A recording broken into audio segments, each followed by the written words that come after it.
Hi అండి. ఇదైతే మధ్యాహ్నం 12కి మా లంచ్ అనమాట. ఈరోజు నేను చికెన్ కర్రీ చేశాను. అది చూడండి ముక్కలన్నీ లేవు. ఒకటి గ్రేవీ ఉంది అయిపోయింది.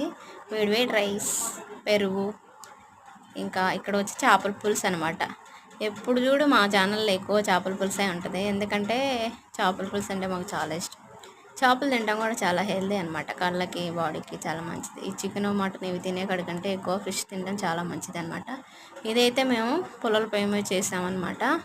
పుల్లల పొయ్యి మీద అయితే ఇంకా టేస్ట్గా ఉంటుందండి. అందుకే అది ఆ గిన్నె రుద్దడానికి ఎంత టైం పట్టినా కానీ పుల్లల పొయ్యి మీద వండుకుంటే చాలా బాగుంటుంది అనమాట. ఇది మా ఇల్లు. మా నాన్న చూడండి అక్కడ ఏదో ఎతుకుతున్నాడు. ఇక్కడికి వచ్చి గిన్నెలు కడిగి బయట ఎండలో పెట్టాము. ఆ చేపలు కడిగిన గిన్నెలు ఉంటాయి కదా, స్మెల్ రాకుండా ఉంటుందని ఎండలో పెట్టాము కడిగేసి నీట్గా. ఇక్కడ చూడండి మా ఇంట్లో సందులో అన్ని పూల మొక్కలేనండి. మా అమ్మ ఒక్కతే అయినా ఎన్ని పూల మొక్కలు చూడండి. గులాబీ చెట్టు, ఇక్కడ ఇంకేందో చిన్న పూలు ఉన్నాయి.